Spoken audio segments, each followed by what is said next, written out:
sembahyang. Kita ulang sikit. Syarat wajib sembahyang. Apabila ada syarat-syarat ni, wajib kita ni kena sembahyang. Apa dia?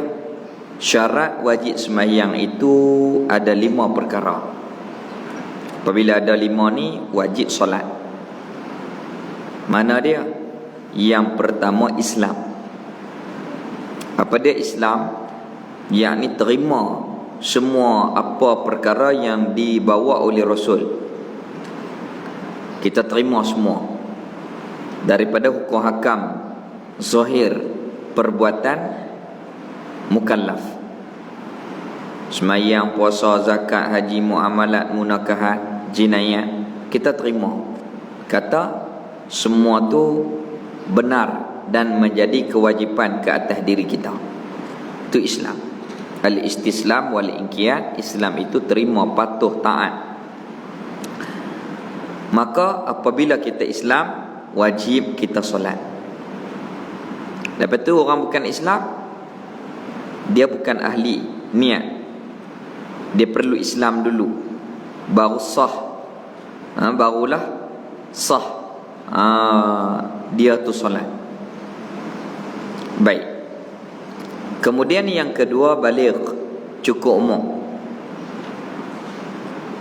Kalau lelaki daripada umur 9 sampai 15 ada tanda-tanda baligh, iaitulah keluar mani, maka dihukum baligh.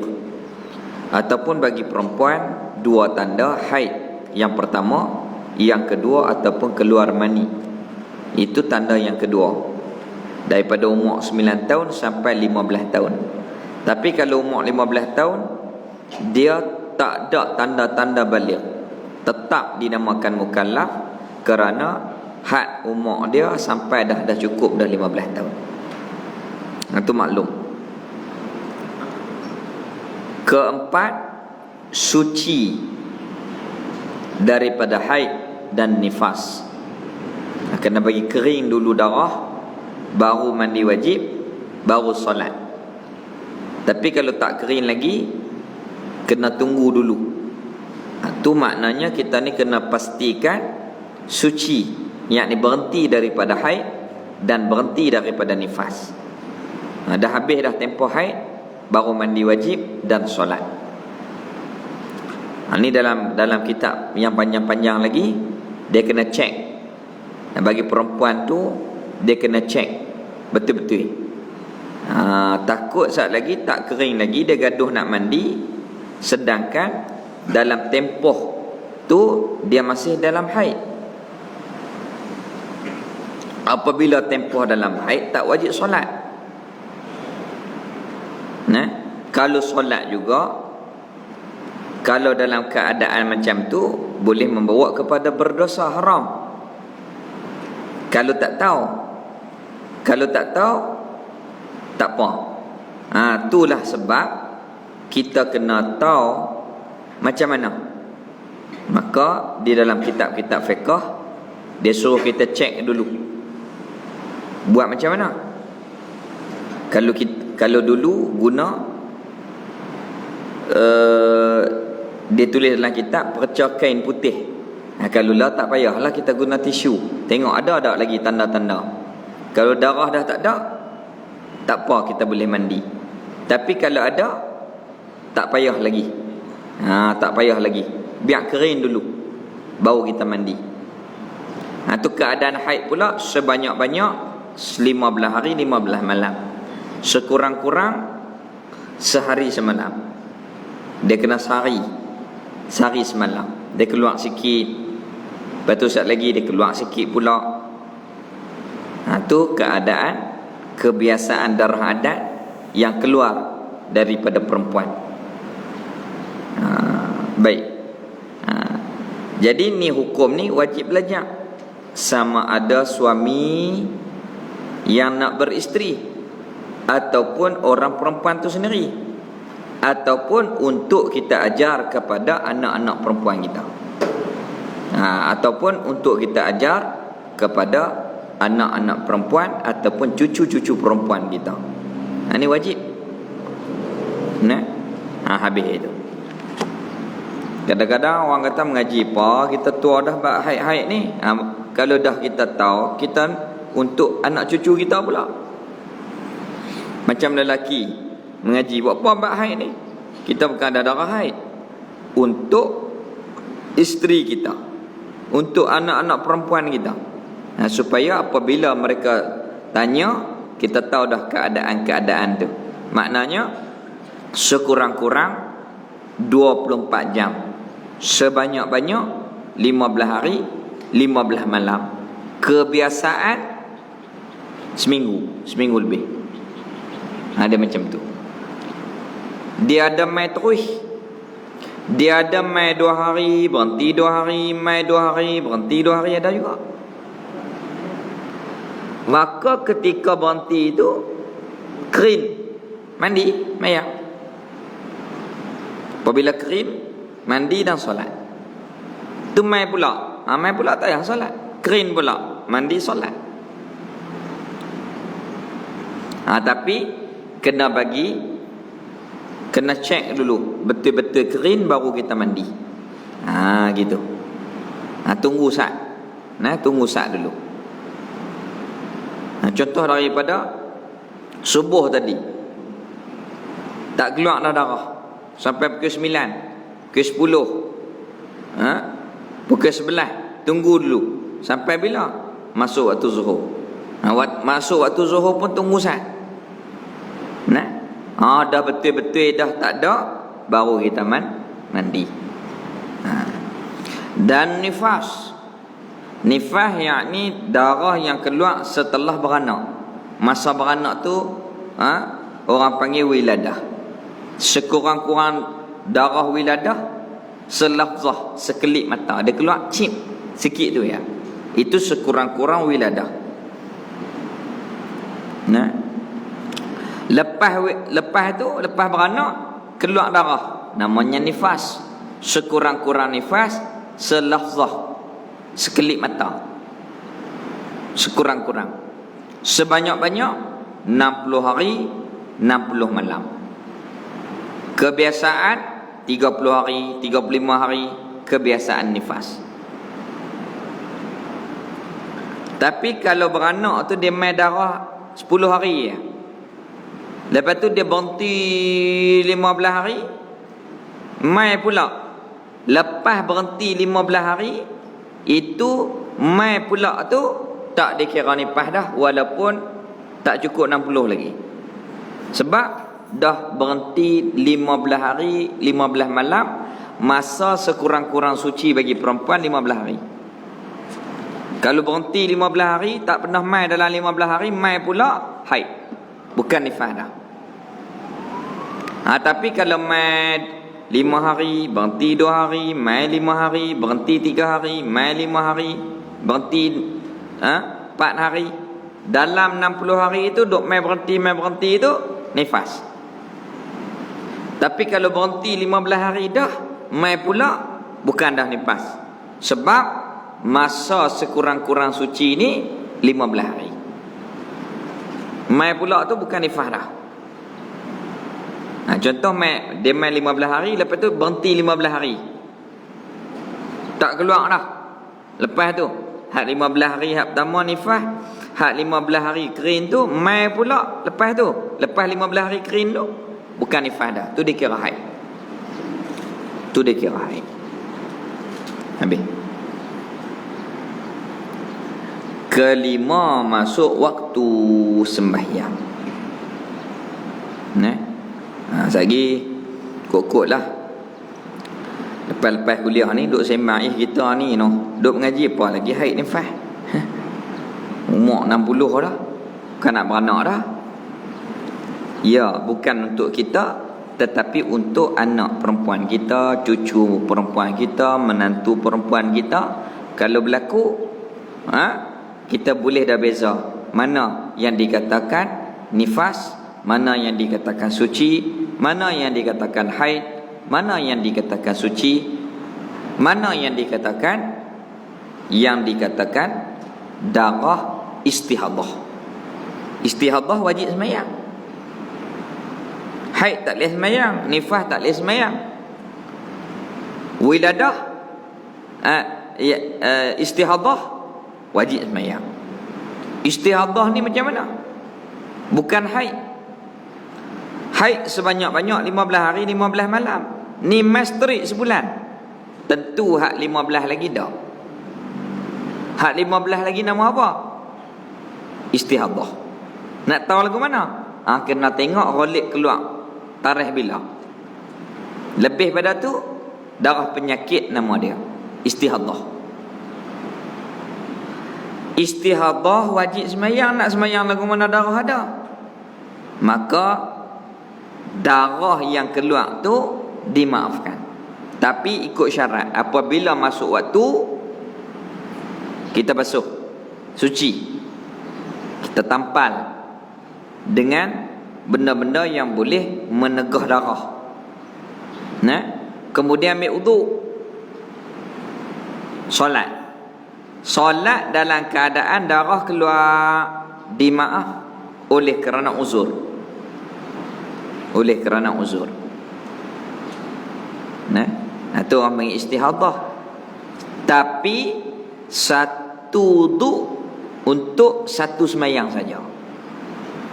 Ambil yang semayang zuhur ya. Satgi masuk asar kena ambil lain, walaupun tak batal ayat semayang, walaupun tak kentut, walaupun tak sentuh kulit lelaki perempuan. Wuduk bagi orang yang uzur ni hanya tahan satu waktu saja. Nah, hanya tahan satu waktu saja. Sat lagi masuk waktu asar, darah tu, benda yang tampal darah tu kena buang, kena basuh lain, kena tampal dengan benda lain yang suci. Kemudian baru ambil uduk lain, baru semayang pula. Dia tak boleh guna dua. Walaupun kita semayang asar pukul 7.10 minit.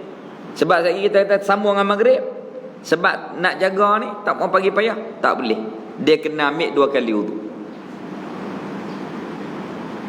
Gitu. Ada satu waktu, satu fardu, satu saja. Tapi kalau sunat boleh berbilang. Contohnya kita ambil semayang isya, kita semayang tarawih, tak apa. Semayang 20 pun tarawih tak apa. Bukan tiap-tiap nak semayang tarawih nak ambil semayang. Tak. Wuduk bagi orang yang uzur hanyalah satu waktu fardu. Adapun sunat boleh berbilang-bilang. Tak apa. Hak tak boleh berbilang-bilang semayang fardu. Tu bagi istihadah. Tu perempuan ataupun lelaki perempuan salisil baul, kencing kerak. Kencing hak tenek jenis tak ada jam ni. Bukan kencing tak puas dah, kencing tak puas dia akan habis. Contohnya kita kencing 10 minit, habis tu habis.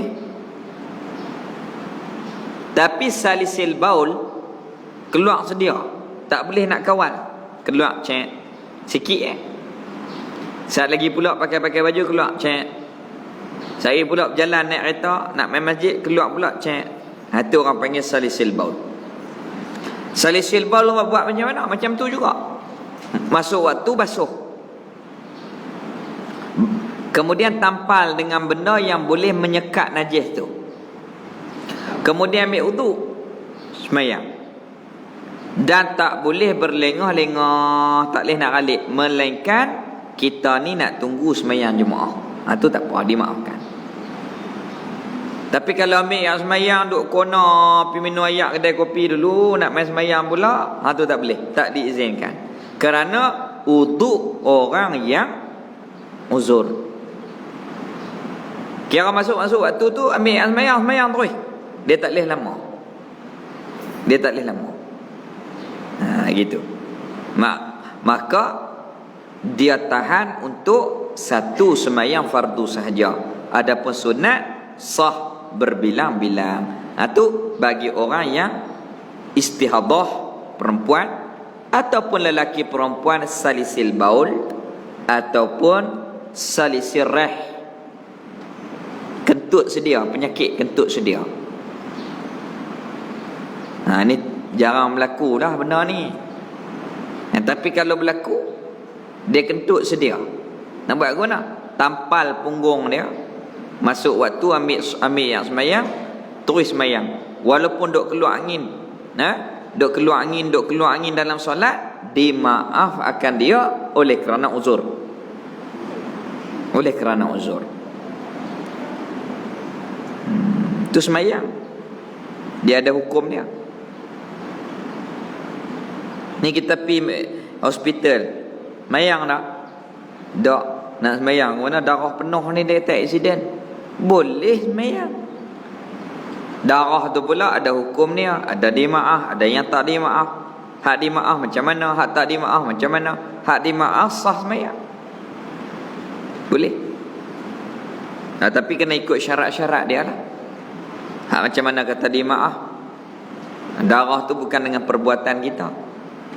Kalau banyak tu banyak mana, hak sikit tu banyak mana. Kalau hak dimaaf banyak tu, pun tak apa walaupun banyak. Macam mana? Ambil daripada kelakuan sahabat, apabila dia tu semayang, kena nak panah. Teruskan semayang, dimaaf. Kerana anak panah tu bukan dengan perbuatan dia, walaupun keluar darah menyemuk pun, dimaaf darah tu. Ada darah yang dimaaf, ada yang tak dimaaf. Kalau darah sikit-sikit tu banyak mana, kalau banyak tu banyak-banyak mana. Itu kita belajar di dalam dhabit, di dalam ilmu fiqh, al-fiqhu, al-fahmu. Fiqh itu menuntut kepada faham. Macam kena ketik pacak lintah, darah meleleh, main bola petang-petang, pacak ataupun lintah ketik. Lepas tu maghrib nak pukul 8, 10 dah. Kita kata apa tak semayang, maghrib nak habis dah ni. Dia kata nak semayang, mana darah nak meleleh ni. Darah apa? Darah kena ketik lintah, kena ketik pacak. Darah kena ketik lintah pacak ni apabila masuk waktu kita tunggu sat, dah tak ada harapan dah nak kering waktu tu.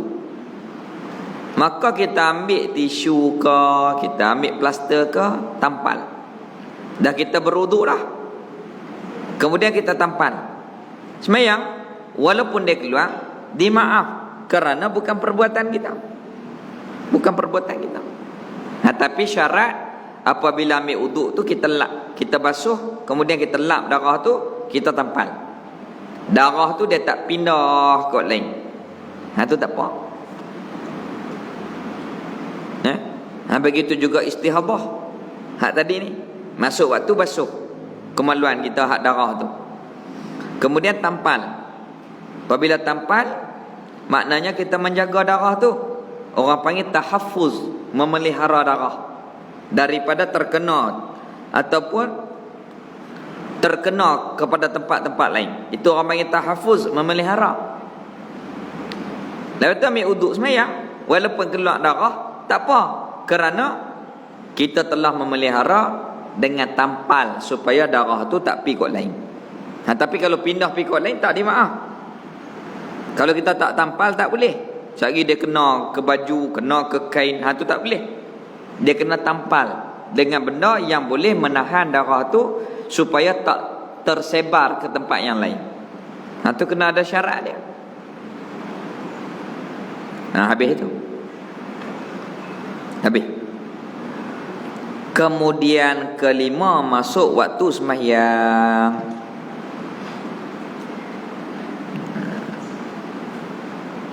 Ini lagi akan datang kita bincang dalam bab sah sembahyang tu. Masuk waktu sembahyang zuhur. Nak tahu masuk waktu sembahyang dengan beberapa martabat. Yang pertama, kita ni zon kata masuk. Zon dengan apa? Zon. Ataupun kita ni ada alamat seperti jam, ataupun jam tak ada, seperti perubahan matahari, ataupun dengan tanda-tanda yang boleh kita cam ni memang masuk waktu. Macam mana tanda tu? seperti bunyi kokok ayam. Kita cam dah. Ni subuh. Itu contoh. Jadi kita nak tahu masuk waktu ni dengan beberapa martabat. Kita cam dengan petanda-petanda, ataupun dengan jam, ataupun dengan zon, ataupun dengan kita ni taklid kepada orang yang alim. Kita ikut orang yang arif dalam bab hukum hakam fiqh ni. Kita ikut orang yang arif. Terlebih-lebih lagi orang yang arif ilmu falak. Ni tepat. Orang yang reti hukum falak, dia tahu masuk waktu dan arah kiblat tu dengan tepat. Itu ilmu falak. Dia boleh kira kedudukan macam mana nak tahu kiblat, macam mana kita nak tahu masuk waktu. Itu satu ilmu yang namanya ilmu falak. Itu orang duk kira jam tu. Dalam kalender dia tahu, dia tulis gerhana matahari. Memang kalau ikut ukuran tu, apabila sampai masa memang Allah Ta'ala buat macam tu, secara kebiasaan. Allah Ta'ala boleh menyalahi apa yang kita falak, tapi kebiasaan mereka tu kira tepat. Dan ilmu ni payah. Dia kena cekak matematik. Kemudian dia kena tahu pula kedudukan dia buat rajah tu. Tu ilmu falak. Masuk waktu. Kita tak belajar ilmu tu. Kalau belajar pun pening, tak faham. Buat mana? Tengok kalender pejabat agama buat sudah. Orang buat siap dah. Tak betul tengok jam. Tengok jam telefon, tengok jam dalam televisyen, tepat 8, kita tak pergi 8. Lepas tu ikut lah tu. Tengok takwim, tengok jam. Tengok takwim, tengok jam. Gitu. Baik.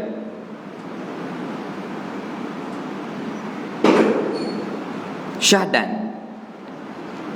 Jadi apabila ada 5 ni, Islam, baligh, berakal, suci daripada haid dan nifas, wajib solat. Islam, baligh, berakal, aqil, suci daripada haid dan nifas, masuk waktu, wajib kita ni kena mendirikan solat. Sebab 5 syarat ni ada. Semua kita ada 5 ni.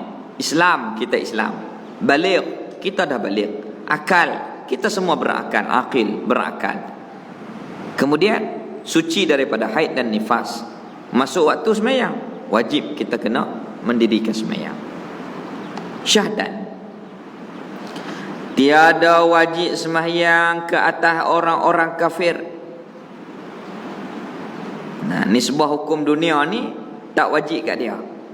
Tapi Allah Ta'ala akan ambil tindakan di akhirat. Oleh kerana tak sembahyang, tak puasa, kalau dia buat pun tak sah, kerana dia bukan ahli niat. Kerana syarat sah ahli niat tu kena Islam. Kafir yang asal dan tiada sah sembahyangnya bagi orang yang kafir. Kalau sembahyang pun tak sah. Kita buat contoh macam mana? Buat rumah atas tanah yang geran tu bukan nama kita. Mana tak sah lah. Kita mendirikan rumah tu tak ada iktiraf, tak boleh, secara tak sah. Begitu juga kalau dia status dia tak Islam, kalau sembahyang pun tak sah. Kerana syarat sah niat tu dia kena Islam. Sembahyang ni dia kena ada niat. Niat tu syarat sah terhenti di atas Islam. Habis tu. Dan tiada wajib sembahyang ke atas kanak-kanak. Kanak-kanak yang belum baligh. Kanak-kanak yang belum baligh tak wajib sembahyang. Tetapi kalau dia sembahyang, sah sembahyangnya. Cucu kita hantar pergi tahfiz 7 tahun 8 tahun tak balik lagi, baca elok daripada kita, sembahyang pun elok, dia mengaji hukum akam fiqh. Lepas tu boleh tak tok ataupun tok wan ni suruh cucu kita ni jadi imam, sah, boleh. Kalau dia tu pandai bersuci, pandai berwuduk, menutup aurat dengan sempurna, sembahyang ikut rukun yang sempurna, sah kita ni mengikut budak menjadi imam, tak ada masalah. Tak apa. Padahal tak wajib ke dia sembahyang lagi, dia belum balik. Tetapi padahal wajib ke atas wali yang memerintah, menyuruh kanak-kanak itu mengerjakan sembahyang. Wali ni dia ada pihak usul, dia ada pihak furu' dan dia ada pihak wahsyi. Usul, tok wan dia, ayah dia. Tok wan pun tak ada, ayah pun tak ada, pindah kepada pak saudara, pak menakan. Gitu. Tu di bawah pemerintahan. Dia ada usul, dia ada furu', dia ada wahsyi. Kalau tak ada kawan ni tanggungjawab. Kalau tak ada kawan ni yang memerintah ke atas urusan kanak-kanak itu. Padahal wajib ke atas wali yang memerintah keadaan kanak-kanak itu. Contoh pak mati. Siapa pun tak ada. Seorang-seorang dia budak ni. Siapa nak jaga dia ni? Pak menekan dia. Tak ada siapa dah. Tok wan pun tak ada, pak pun mati. Dia pun seorang-seorang dia budak ni. Siapa dia nak jaga harta dia? Pak saudara dia yang boleh harap. Bagi dia perintah harta kepada kanak-kanak itu. Kanak-kanak tak boleh memiliki harta, tak boleh. Tak sah. Lepas tu budak setahun, budak 2 tahun kita bagi RM50, dapat pahala. Tu bagi sebagai kita ni seronok, boleh nak ambil hati. Betul, nak bagi dapat pahala ke mana? Suruh pak atau mak dia terima. Ni terima nah duit ni bagi kat nak. Terima. Dia kata saya terima. Boleh pahala. Kerana mak pak dia mentadbir akan urusan harta anak itu. Kerana kanak-kanak tak boleh memiliki harta, kerana dia belum boleh tasarruf, memerintah harta itu dengan baik. Gitu. Bagi kat budak mak setahun, bagi-bagi dia konyok, dia lempang. Maknanya dia reti tak? Dia tak reti. Nak dapat pahala, kita kata ni, saya nak bagi kat anak ni, ayah tolong terima ni. Ayah dia saya terima, insya-Allah. Itu dalam hukum fiqh, al-fiqhu al-fahmu. Fiqh itu menuntut kepada faham. Baru jadi. Baru jadi.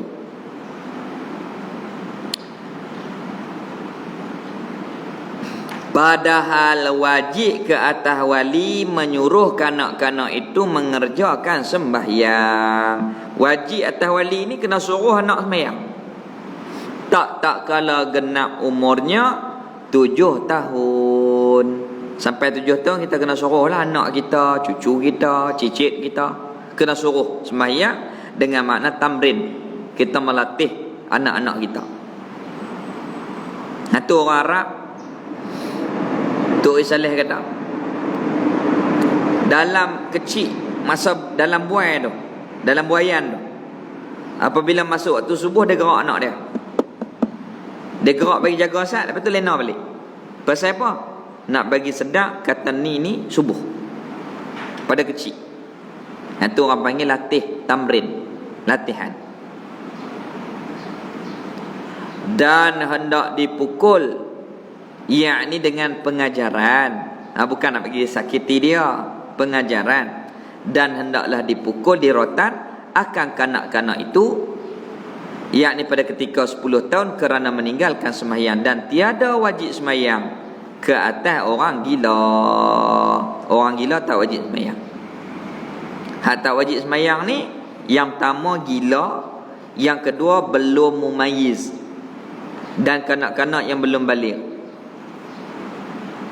Hak tak mumayyiz, berak pun dalam pampers lagi, tak pandai lagi nak pergi tandas, nak makan pun tak pandai nak cari lagi, belum mumayyiz, tak boleh nak takbir diri dia, tu tak wajib. Tu tak wajib. Orang belum mumayyiz ni seolah-olah akal dia tak penuh, lebih-lebih lagi gila, tu tak wajib sembahyang. Begitu juga belum mumayyiz, bukan kata belum mumayyiz, belum balik pun tak wajib sembahyang, tetapi kita dituntut latih daripada usia budak tu 7 tahun, suruh dia 10 tahun tak sembahyang juga, kita ancam dia, kita gempak dia dengan nak rotan. Kadang-kadang gempak pun jalan lah, tak apalah, tak payah rotan. Tapi kadang-kadang gempak tak jadi, dia tak takut juga, piak sekali dibetih. Dibetih. Itu Islam nak mendidik ni, dia kira habis. Bukan soal kata boleh pukul tu, bukan, tak boleh pukul dengan hawa nafsu. Nak pukul tu niat nak mendidik, nak mengajar. Pukul itu pula dia ada had dia, jangan sampai menyakiti. Maknanya piak sekali di betih dia, ataupun di kaki dia, ataupun di tapak tangan dia. Begitu juga kepada suami yang ada isteri, nasihat, tak dengar nasihat, gempak, nak rotan ke apa ke, tak dengar juga. Tak boleh dak pergi penampak tombok dia tu, tak boleh, menyakiti. Itu Islam, dia ajak bersikap ihsan kepada hak yang berkaitan dengan Allah dan hak yang berkaitan dengan anak Adam. Yang berkaitan dengan anak Adam. Gitu. Dan hendaklah dipukul akan kanak-kanak itu, yakni di rotan, yakni dengan niat didik, kerana meninggalkan sembahyang. Tu kalau kita buka dalam kitab-kitab fiqh, kalau dia tu besar dah tak sembahyang juga, kita kena menakuti dia. Abang sembahyang, tak sembahyang abah tak bagi duit, ikut sukalah, carilah duit sendiri. Dia pun takut sembahyang.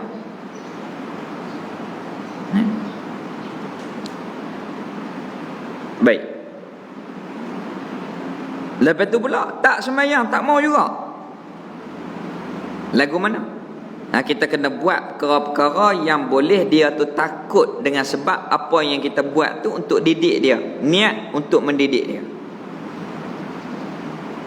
Gitu. Baik.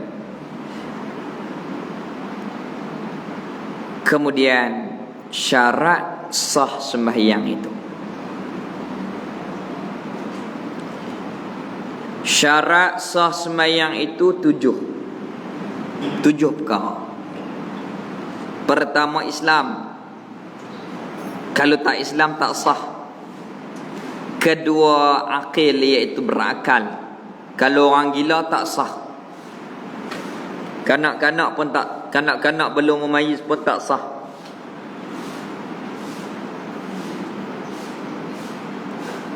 Contoh lagu mana?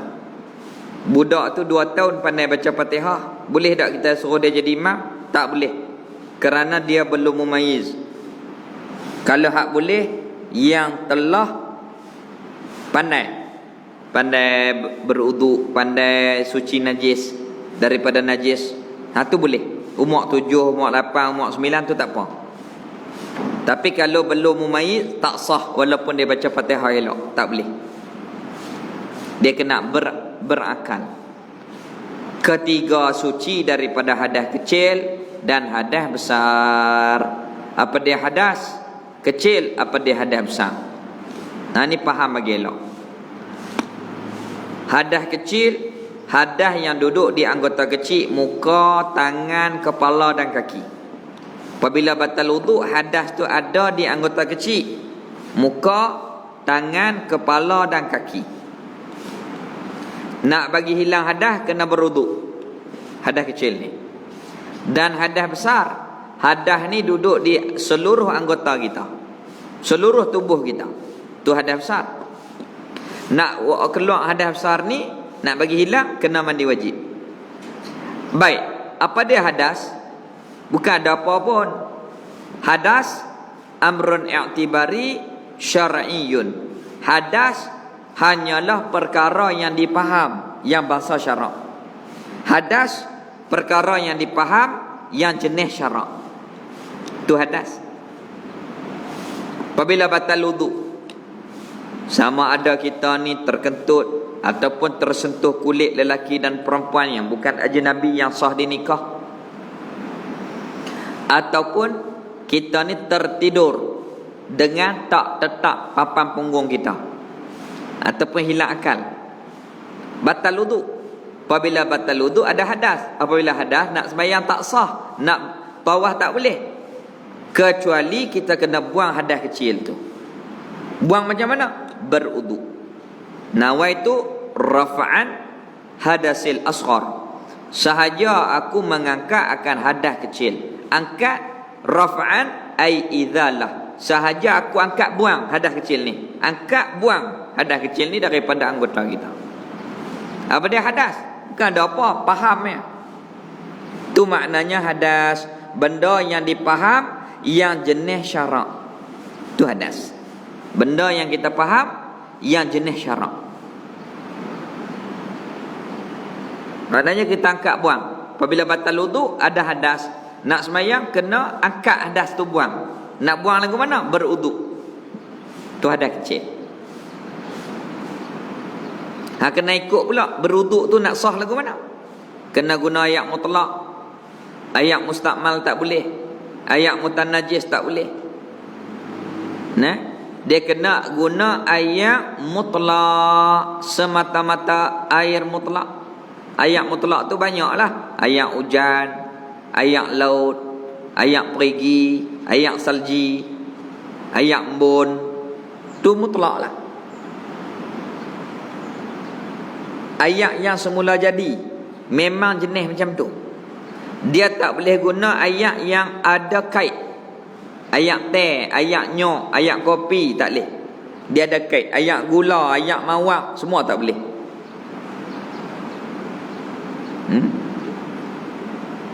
Tapi kalau ayat tu memang semula jadi macam tu, boleh. Macam ayat laut, masin semula jadi dia. Tapi kalau ayat di rumah kita buh garam jadi masin, tak sah. Tak boleh. Orang panggil ayat garam, ayat teh. Itu ayat yang ada kait, ayat nyok, tak boleh. Ketiga, suci daripada hadas kecil. Buat mana? Berwuduk. Wuduk lagu mana? Dengan menggunakan ayat mutlak dan membasuh 4 anggota dan 2, iaitulah yang dikatakan niat dan tertib. 4 kering, 2 basah. Tok dulu aja. 4 muka, tangan, kepala, kaki. 4 dan 2 kering, niat dan tertib.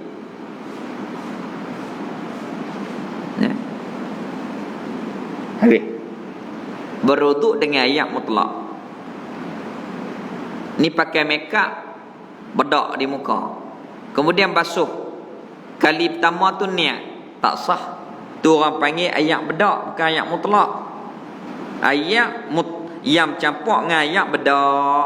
Lepas tu tak kira tu, kena buang dulu bedak tu. Basuh kali pertama tu, tonyoh buang dulu.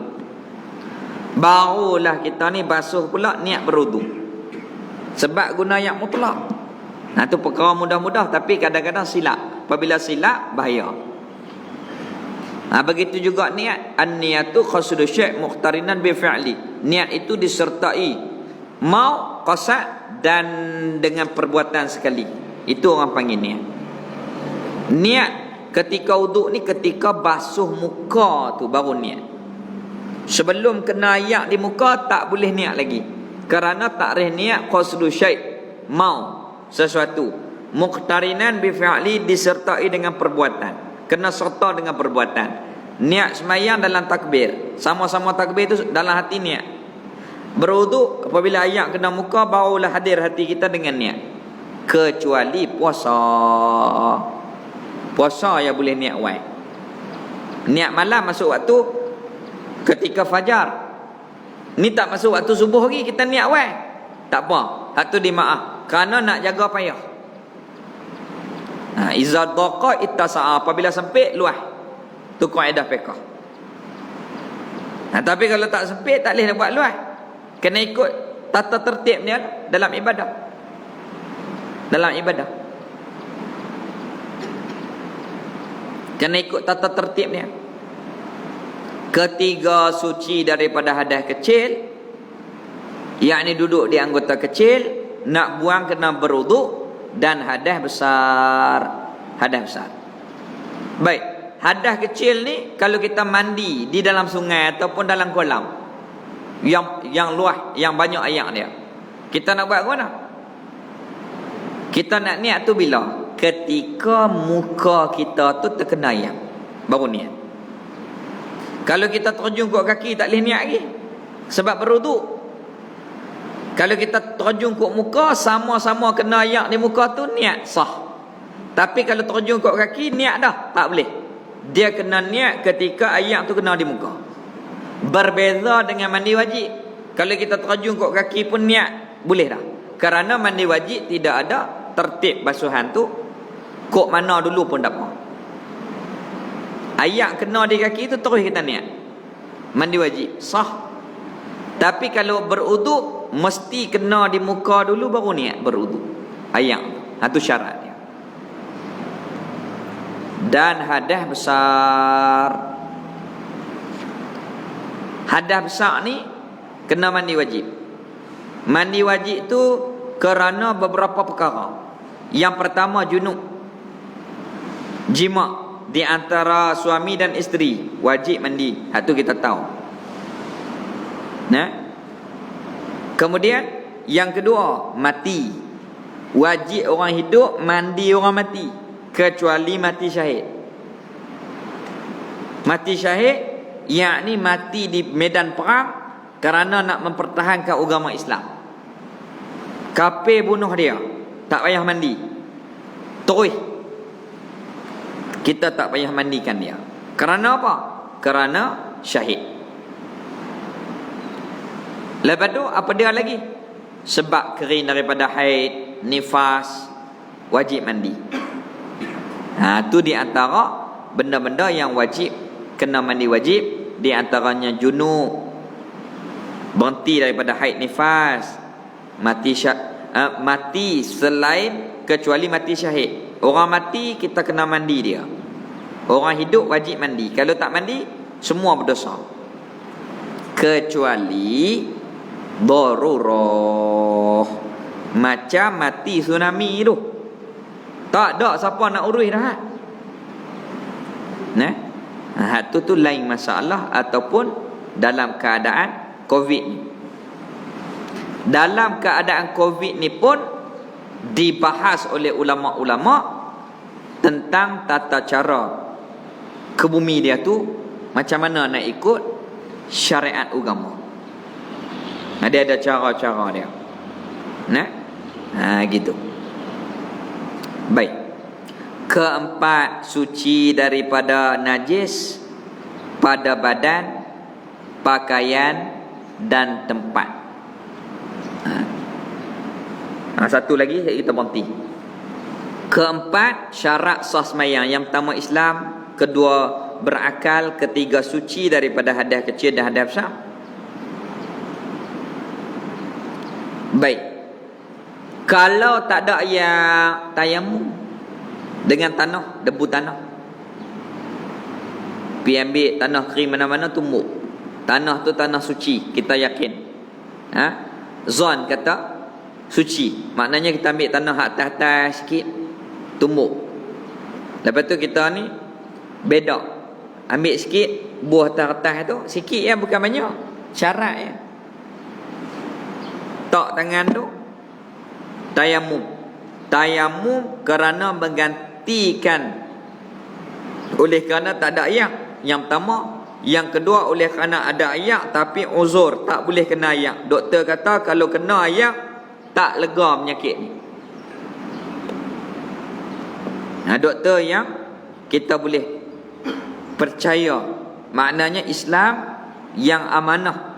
Dia kata kalau kena ayak memang tak lega penyakit ni, payah lega. Maka kita tayamum. Tayamum menggantikan oleh kerana tak boleh kena ayak, uzur. Lepas tu pula kalau hadas besar macam mana, hadas kecil pula tayamum cara macam mana. Tayamum ni dua ya, muka dan dua tangan, bukan tayamum tempat lain. Ni patah kaki nak mandi wajib. Mandi. Hak yang di kaki ni tak boleh kena ayak. Lomok di atas kaki tu, bukan dia. Buh di muka juga dengan tangan. Niat menggantikan tempat yang tak boleh kena ayak di kaki. Sahaja aku tayamum bagi menggantikan tempat yang tak boleh kena ayak di kaki kerana Allah Ta'ala. Muka juga dan dua tangan juga, itu tayamum, bukan di anggota yang lain. Ni ada juga dia kata tayamum atas kaki tu. Dah, bukan lagu tu, bukan macam tu. Keempat, suci daripada najis pada badan, pakaian dan tempat. Baik, bagi hak tadi ni, dia aksiden patah kaki, kemudian buh simen di kaki dia. Dia mimpi terkeluar mani. Lepas tu dia mandi wajib. Apabila mandi wajib, dia kena tayamum. Mandi wajib tu. Lepas mandi dah dengan ayak, kemudian dah kering dah ayak tu lap, kita ambil debu, tayamum bagi tempat yang tak boleh kena, yang tak boleh kena ayak tu. Gitu. Kalau wuduk, dia kena ikut tertib. Contoh, dia tu balut di kaki dia. Dia basuh muka macam biasa, dia basuh tangan macam biasa, dia sapu kepala macam biasa, dia basuh kaki macam biasa. Tapi hak sebelah kanan ni balut. Nak buat apa nak? Basuh belah kanan, basuh hak belah kanan ni balut. Maka kita tayamum. Tayamum di muka dan tangan menggantikan tempat hak tak boleh kena ayak, kemudian basuh kaki yang kiri. Kaki kiri kena basuh juga. Kalau anggota tayamum tu luka ke apa, macam mana nak kena debu? Anggota tayamum tu luka macam tangan. Hak ni kena ulang sembahyang. Dia kena ulang sembahyang. Nah, contoh dia aksiden balut tangan dia. Apabila balut tangan, anggota tayamum muka dengan tangan, tiba-tiba tangan kena balut. Tayamum enggak atas tangan tu untuk kita sembahyang hormat waktu. Lepas tu nanti ni kalau seminggu dia balut, lepas tu dia buka balik, kena qada hak seminggu tu. Kena ulang balik hak seminggu tu. Maknanya sembahyang Zuhur hari ni 21 hari bulan 3 ni. Lepas tu kita qada balik. Kita ni ganti balik 1. Cukup 7 hari, habis kita ganti. Esok ganti pula. Lusa sampai 7 hari cukup. Kita tu menggantikan sembahyang kita ketika kita tu uzur. Sembahyang kena sembahyang. Tapi tayamum tak sempurna oleh kerana tangan dia balut. Tangan dia balut. Tayamum atas simen tu. Nah, tayamum atas simen. Maka tak boleh, tak sempurna. Maka kena ulanglah sembahyang selepas daripada Itu ni dia sebut dalam kitab Fathul Qorib Mujib pun ada, di dalam kitab Fathul Qorib Mujib ataupun Fathul Mu'in, dia sebut secara jelas dalam bab bersuci itu. Kemudian keempat, suci daripada najis pada badan, pakaian dan tempat. Baik. Masalah sapu khauf tu masalah lain. Kita berwuduk, basuh muka, basuh tangan, sapu kepala, basuh kaki. Lepas tu kita pakai khauf, kasut kulit, kerana sejuk di luar negeri.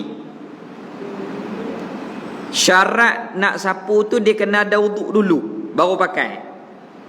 Lepas tu ambil ayat semayang kali kedua, kali ketiga tu tak apa, kita sapu ayat atas tu ya.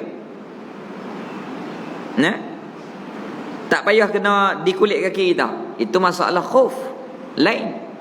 Hak ni masalah tayamum, sapu di atas anggota tayamum lain. Dia tak boleh, dia tak sama masalah tu. Banyak orang keliru. Nah, banyak orang keliru di sini. Keempat, suci daripada najis pada badan. Dalam badan kita ni yang pertama darah tu najis,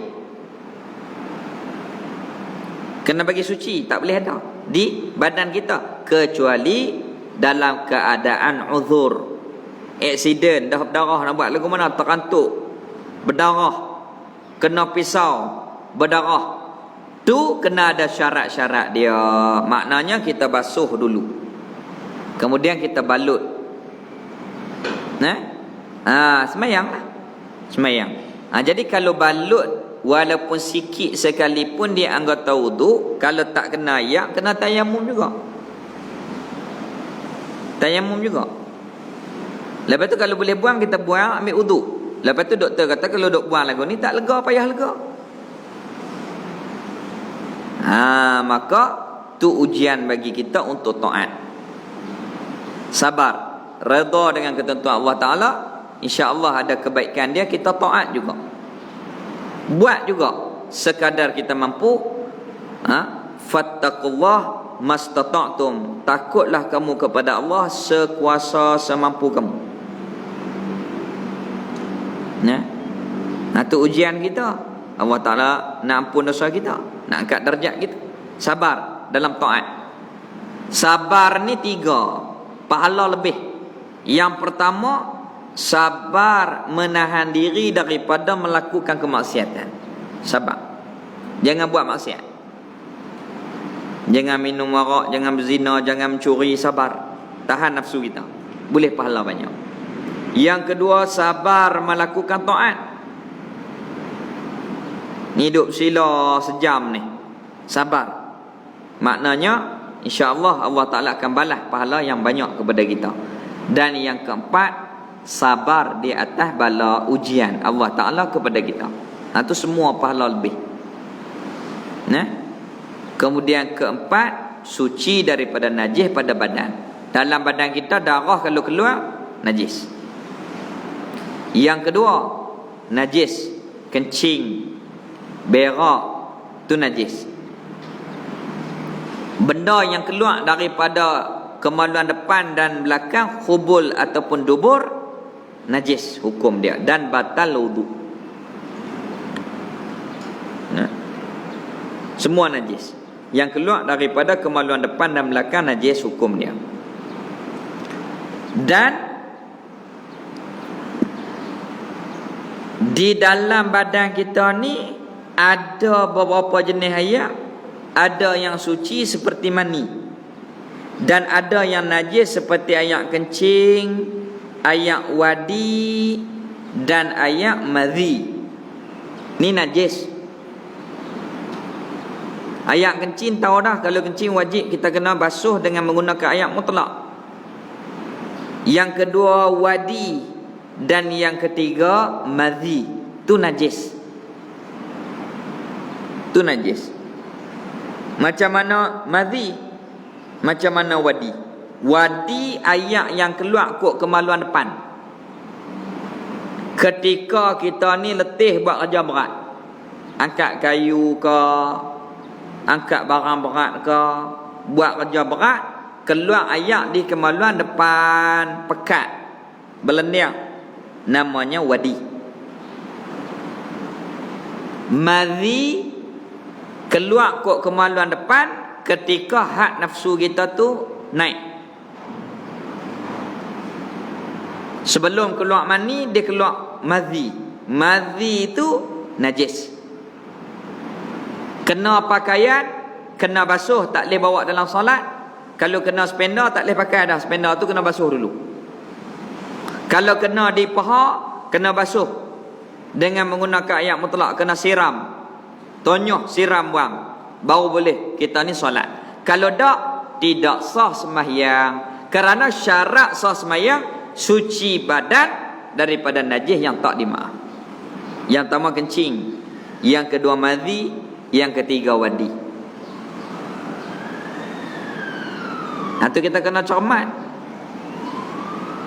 Nah, kita kena cermat dalam bab ni.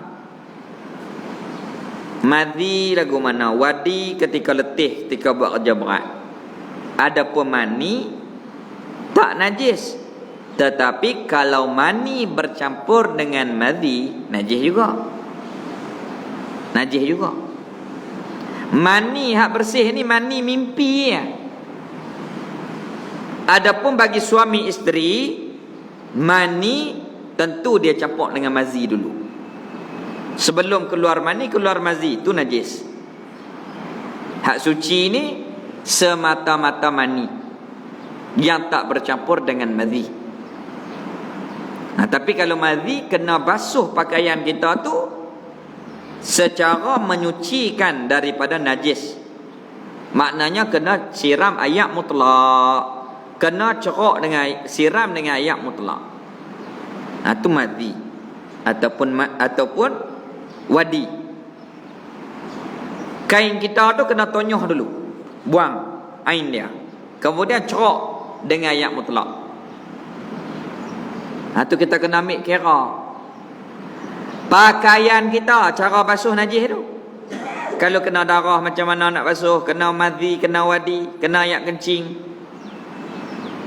kena buang ain, cerok, tonyoh, buang ain najis tu dulu. Kemudian siram dengan paip tu supaya air tu mengalir turun, barulah dikira suci. Kalau bubuh sabun wangi setara mana pun, tapi kalau tak siram air, mutlak. Kalau ain tu tak hilang, tak suci nama dia nak. Tak suci nama dia. Itu maknanya kita kena cermat. Dah betul nak buat mana? Kalau kena madhi ataupun wadi, kita pi kat paip, kita ambil kain kita tu, buka paip air, tonyoh, buah sabun, tonyoh. Kemudian kita cerok air, barulah kita perah, buh dalam mesin, campur dengan baju yang lain. Tapi kalau baju yang lain tu semua suci, serban kita suci, kepiah kita suci, baju bah kita suci, campur dengan kain pelekat yang kena madhi ataupun wadi tadi, kita tak buat macam tu, jadi semua najis. Apabila semua najis, kena siram air semua. Nak buat guna? Kalau guna mesin, kita buat sabun, bilah automatik tu mengalir keluar habis semua. Kalau nak bagi elok lagi, tekan sekali lagi, sebab ni najis ni. Tak sabun apa, biar dia basuh sekali lagi. Kalau nak guna mesin, tak mau teruk macam tu lah. Kalau tak, kena buat macam tadi. Buka paip, tonyoh dulu, siram air, perah, barulah kita campur kain ni dengan kain yang lain di dalam mesin. Selamat lagu tu. Kita ambil kira lagu tu. Itu termasuk di antara sabar untuk melakukan taat. InsyaAllah ada pahala, ada ganjarannya. Dan begitu juga tempat sembahyang, kena suci badan, pakaian dan tempat sembahyang daripada najis yang tak dimaaf. Nak jaga tempat sembahyang, jaga dalam tanah lagi. Maknanya kalau kita kencing, kita siram air dengan elok. Kalau terpercik kena lantai, siram lantai supaya kita tak pijak najis tu bawa pergi ke tempat lain. Kalau kita pijak najis tu pergi ke lantai yang lain, macam mana kita solat? Tu yang tek cicak ada 3 tempat. Kalau ikut pekah, buang tek cicak tu dengan tisu seumpamanya, kita ambil buang. Kemudian kita ambil air sikit ya, tak di situ, tenyeh. Guna satu tisu. Kemudian buah sekali lagi, ambil tisu lain, tenyeh pula. Suci lah. Ni dak. Tek cicak kering tu sapu, bekas dia dak ada lagi mop. Mop habis satu rumah. Habis satu rumah. Nah. Mop tu pula kita pijak lantai pun tak usah sabun lagi. Kalau kita berwuduk ambil air sembahyang rasa berniak lagi sabun tu. Tu bahaya. Maknanya benda tu mudah ya. Kita ambil najis buang air. Kemudian ada bekas. Kita ambil air buh sikit ya. Tenyeh. Ambil air buh sikit, tenyeh. Baru kita mop. Tapi kalau kita mop bekas najis yang ada ni tumpuk ni, nampak macam air yang kering. Hak najis yang kering tu kita buang dah. Tapi tumpuk air dia tu kita nampak di lantai tu. Kita tak ambil air, tonyoh dulu. Kita mop semua. Hak ni lebih jadi parah apabila najis tu tersebar di lantai kita. Tu nak buat apa? Letih nak jaga, buh kasut dah senang. Pakai kasut. Di dalam bilik satu, bilik yang di luar ni satu hak kering. Supaya menjaga daripada kita ni pijak di tempat-tempat yang memang kita tahu dah hak ni dia bercampur dengan najis. Kecuali orang panggil umun balwa, seperti di Mekah. Nak jaga payah dah. Kita pijak, lepas tu kita cari di kawasan yang tidak ada najis. Tak apa. Dia lagu tu. Lebih-lebih lagi kalau masjid, kalau kita pergi di kampung-kampung, terutamanya tepi bendang, memang banyak tek cicak. Tak payah dah, sebab tepi bendang. Pilah masjid mana pun, kalau tepi bendang memang tek cicak kita tengok banyak. Kalau lagu tu, kita cari jalan yang mana kita ni jangan bagi pejak najis tu ya. Tak apa, dimaafkan sebab kita tak tahu. Itu fiqh. Bukan sampai kena halusi. Tak. Kita tengok tak ada. Kalau ada. Hak ada jangan pijak. Hak tak ada kita tak tahu. Allah Ta'ala maaf. Itu fiqh. Kita hukum yang kita nampak sahaja. Yang tak nampak, itu bukan urusan kita. Tapi kalau kita tahu tak boleh. Macam tek cicak tadi, kita tahu buat tak tahu tak boleh. Memang kita tahu. Ambil air sikit ni. Sapu. Air ni dikira macam mana? Nak bagi suci. Kalau tek cicak besar ni, kita buh bagi besar sikit pada dia. Sapu. Buh air sekali lagi, sapu. Sah. Bagi lebih sikit lah kepada kawasan dia tu. Sapu. Sah. Dikira sah. Keempat, suci daripada najis pada badan kita yang nak semayang ataupun tawaf pun sama. Pakaian kita. Ni nak pergi umrah ni. Hak nak pergi bulan 5, hak nak pergi bulan ni, nak pergi tak kira lah pergi bila pun. Pakaian kita. Kalau orang perempuan, kain baju dia, telekung dia, nak masuk dalam tandas, ketika kita ni ihram, jaga bagi elok. Takut masuk dalam tandas, kita buka air, pipe tu, dia jadi air dalam mangkuk tandas tu, kena di kain kita. Bahaya. Tu kena masuk dengan cermat. Jangan gopoh. Buka air pelan dulu.